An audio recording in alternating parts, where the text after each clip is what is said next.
नमस्कार मंडळी. मी ऋत्विक करपे यांच्या फार्मवरती आहे. तर ह्या फार्मवरती पूर्वी गाई गोठा जो आहे, ऋत्विकनं एकदम सुंदर गाई आणलेल्या आहेत.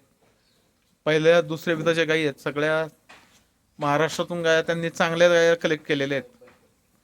परंतु गोठ्यामध्ये मुक्त व्यवस्थापनाची पद्धत असताना सुद्धा एकाच ठिकाणी पाण्याची टाकीची सोय केलेली आहे. आणि गायींच्या पासून साधारणतः एक 50 ते 60 फुटावरती टाकी असल्यामुळं गायी तहान लागली तरी काही वेळ त्या टाकीकडे जाण्याचं टाळतात. ही गोष्ट लक्षात आल्यानंतर आम्ही या गोठ्यामध्ये गव्हाणीमध्येच पाणी सोडण्याची पद्धत केलेली आहे. तर आता आम्ही आमच्या असं निदर्शनास आलं, जवळपास 4 ते 5 गायी उठून थोडं थोडं पाणी पिल्यात सगळे. तर सर्व शेतकरी बंधूंना एकच निवेदन आहे की आपण दूध व्यवसाय करत असताना पाण्याचं दूध व्यवसायातील महत्त्व आधी सगळ्यांनी माहिती करून घेतलं पाहिजे. कारण दूध व्यवसाय जर करायचं म्हटलं तर साधारणतः शरीराच्या सगळ्या क्रियांसाठी पचन संस्था, रक्ताभिसरण, श्वसन संस्था याच्यासाठी वजनाच्या 10% पाणी शरीरासाठी आवश्यक असतं. त्याबरोबर दर 1 लिटर दूध निर्मितीसाठी 3 ते 4 लिटर पाण्याची आवश्यकता प्रत्येक गाईला असते. परंतु आपला महाराष्ट्रीयन शेतकरी बऱ्यापैकी अजून या बाबतीत पाण्याच्या बाबतीत दुर्लक्षित म्हणजे ह्या बाबतीत दुर्लक्ष करतो.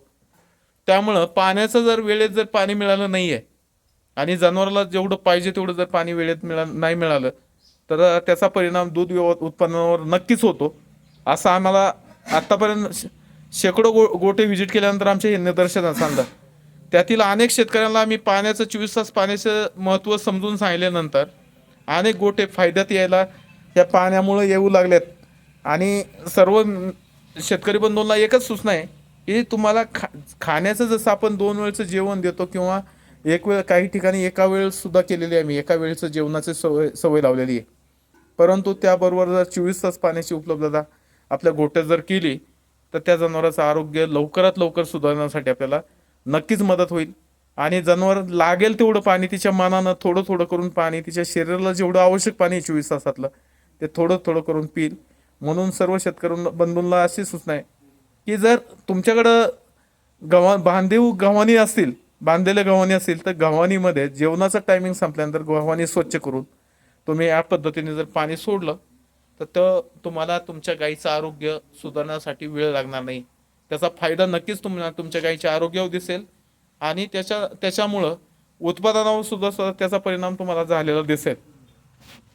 नमस्कार, धन्यवाद मंडळी.